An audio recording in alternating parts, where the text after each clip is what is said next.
নৃসিংহদেব কি জয়। আজকে আপনাদের এমন একটা মন্দির দেখাবো যেটার দর্শন পাওয়া নাকি অনেক অনেক সৌভাগ্যের ব্যাপার।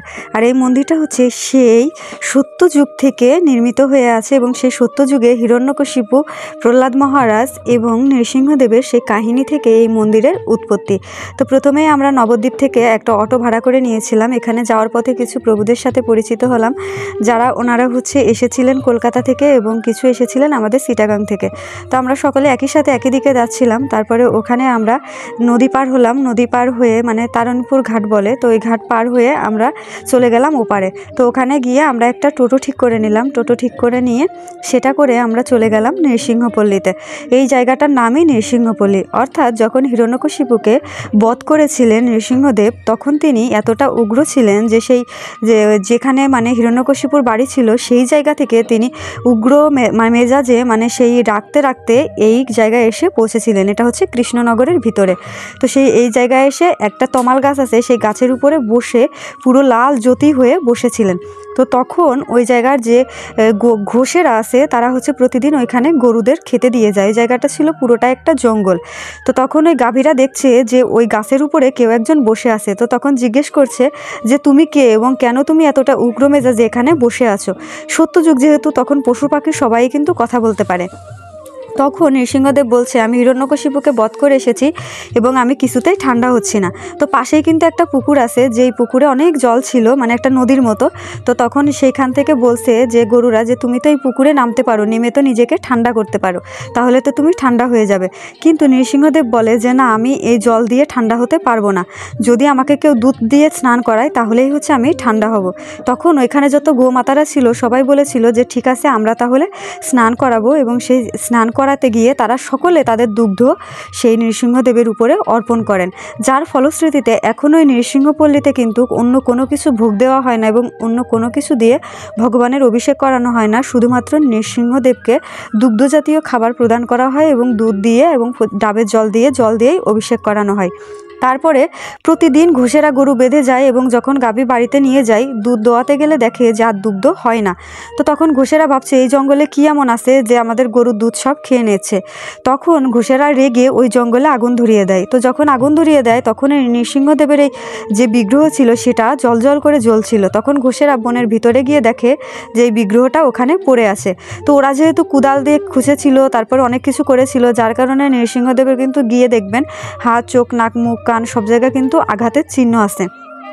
তারপরে ওইখান থেকে নৃসিংহদেবকে তারা এখানে কৃষ্ণনগরের রাজা এই মন্দিরে স্থাপন করে এবং তার ফলশ্রুতিতে এই এলাকার নামই হয়ে গেছে নৃসিংহপল্লী।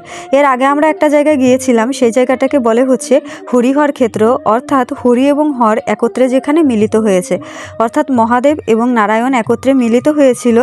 এবং গয়ায় ভগবান বিষ্ণুর যে বাম পায়ের চিহ্ন আছে, আর এই হরিহর ক্ষেত্রে ভগবান বিষ্ণুর কিন্তু ডান পায়ের চিহ্ন আছে। তো এটাও কিন্তু আপনারা যখন নবদ্বীপ পরিক্রমা দিবেন তখন দেখতে পাবেন। আমরা যেহেতু আলাদা টাইমে গিয়েছিলাম তাই আমরা আলাদাভাবে গাড়ি ঠিক করে ওইগুলো পরিক্রমা দিয়েছিলাম। তারপরে ওইখানে সেই তমাল বৃক্ষ কিন্তু এখনও আছে। সেই গাছটা কিন্তু সেই সত্যযুগ থেকে এখানে আসে। আপনারা হয়তো বিশ্বাস করবেন না, কিন্তু অনেক প্রত্নতত্ত্ববিদেরা, অনেক ব্যক্তিরা এসে এই পাথর এবং এই গাছের পরীক্ষা করে গেছে শুধুমাত্র দেখার জন্য যে এটা সত্য কিনা। কিন্তু তারা এই যে বিগ্রহ আছে ভগবানের, এই বিগ্রহে পাথরের বয়স নির্ণয় করতে এখনও কোনো বিজ্ঞানীরা সমর্থ হননি।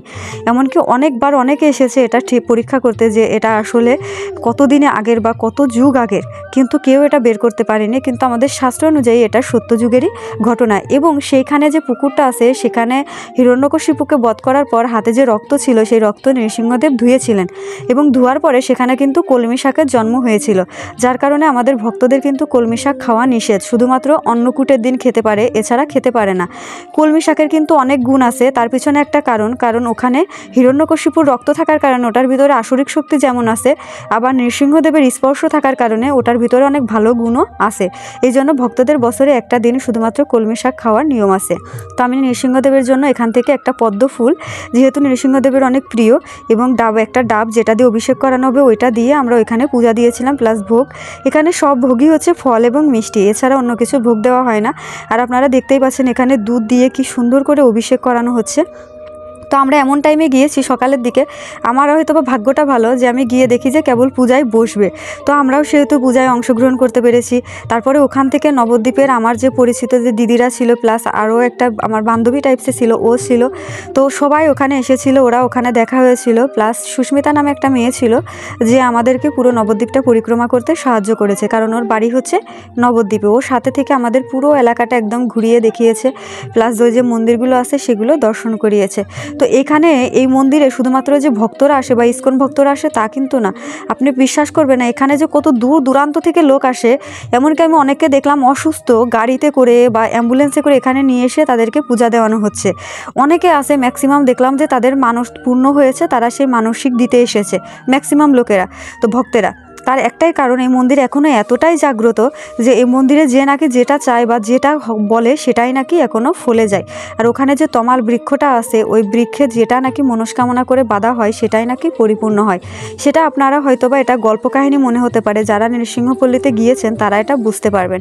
তো অনেকের এটা অবশ্য জানা ছিল না যে ভক্তদের কলমি শাক খাওয়া নিষেধ, অনেকে জানলেও কারণটা জানতেন না। তো আজকে আমি সেই কারণটা আপনাদের কাছে বলে দিলাম। তারপরে এখানে যে পূজারীরা আছে তারা খুব সুন্দর করে নৃসিংহদেবকে পূজা দেন, প্লাস এত সুন্দর করে অভিষেক করান, বিষয়টা আপনারা দেখলে জাস্ট অভিভূত হয়ে যাবেন। ওইখানে গেলে তুলসীর মালা এবং পদ্ম ফুলের মালা পাবেন। ওইগুলোর দাম মোটামুটি অনেক বেশি চাইবে, 400-500 করে চাইবে, তো আপনি কমাতে পারবেন। তুলসী মালাগুলো 150-200 করে নিতে পারবেন, আর পদ্ম ফুলের মালাটা হয়তো বা 300-350 ভিতরে নিতে পারবেন, এর বেশি নিতে পারবেন না। কারণ হচ্ছে এখানে সব কিছুর দাম একটু বেশিই নেয় এরা। আমি দেখলাম যে ফল থেকে শুরু করে মানে যা কিছু আছে অনেক বেশি দাম চাই। তো যাই হোক, সবাই এই যে এখানে যার যে মালাগুলো দিয়েছিল, প্রত্যেকটা মালা এক একটা করে দিয়ে সাজানো ছিল। এটা ছিল হচ্ছে জুঁই ফুলের মালা। তো এত সুন্দর করে মানে শৃঙ্গার করা হয়, আমি আসলে বিষয়টা এতটা সঠিকভাবে জানতাম না। পরে ওখানে যে পূজারি ছিল প্লাস একজন মানে আঙ্কেলের সাথে দেখা হয়েছিল, তার কাছ থেকে আমি পুরো ঘটনাটা জেনে নিয়েছিলাম। তো আমি প্রথমে ভাবছিলাম যে এখানে তো হিরণ্যকশিপুকে বধ করেনি, তাহলে এটা কোন মন্দির আর এটার নাম নৃসিংহপল্লী কেন হলো? কারণ হিরণ্যকশিপুর বাড়ি তো অন্ধ্রপ্রদেশের ওইদিকে। তো তখন আমি এর উত্তরটা খুঁজতে খুঁজতে গিয়ে এর উত্তরটা পেলাম যে এখানে হচ্ছে বধ করে আসার পরে এখানে এসে স্থির হয়েছিল। এবং এখনও কিন্তু এখানকার যে ঘুষেরা আছে তারা কিন্তু প্রতিদিন এই নৃসিংহদেবের পূজায় দুগ্ধজাতীয় খাবার এবং দুধ প্রদান করে থাকে। তো এই দিদির সাথে তারপরে দেখা হলো, উনিও কিন্তু নবদ্বীপের পাশেই থাকে। তো আমার সাথে এরকম দেখা করতে এসেছে, প্লাস আমার জন্য গীতাও নিয়ে এসেছে। উনি যাচ্ছিল মায়াপুরে আমার সাথে দেখা করতে, কিন্তু হঠাৎ করে এখানে দেখা হয়ে যাবে উনি আসলে বুঝতেই পারেনি। পরে দেখা হওয়ার পরে তো অনেক খুশি হয়ে যায়, প্লাস উনি যে গিফটগুলো নিয়ে এসেছিল আমাকে দিয়েছিল। তারপরে এখানে অনেকের সাথেই মানে কথা হয়, দেখা হয়। এই যে এখানে আর একটা মেয়ে আছে, ও কিন্তু পুরো আমাদের নবদ্বীপটা পরিক্রমা দিতে সাহায্য করেছে, ওর নাম হচ্ছে সুস্মিতা। তো ওকে অনেক অনেক ধন্যবাদ, কারণ ও না থাকলে আসলে আমরা এতটা ক্লিয়ার করে এত কিছু জেনে বা দেখে শুনে শেষ করতে পারতাম না। আর অপরিচিত লোক হলে কিন্তু মানে আপনাকে অনেক বেশি ভাড়া নিয়ে নেবে। আর এটাই সেই পুকুরটা এখনও আছে যেখানে নৃসিংহদেব হাত ধুয়েছিলেন, ঠিক আছে? এটা আগে নদী ছিল, এখন পুকুরের মতো হয়ে গেছে। ওখানে গেলে সবাই স্নান করে, প্লাস ওই জল হচ্ছে মাথায় ছিটায়। তো যাই হোক, আপনাদের এরকম দুর্লভ দর্শন করে কেমন লাগলো অবশ্যই জানাবেন। আর এরকম অসংখ্য ভিডিও পেতে অবশ্যই পেজটাকে ফলো করে সাথে থাকবেন এবং আমার প্রচার কার্যে সাহায্য করবেন। সবাই কৃপা আশীর্বাদ করবেন। ধন্যবাদ সবাইকে। জয় নৃসিংহদেব কি জয়। হরে কৃষ্ণা।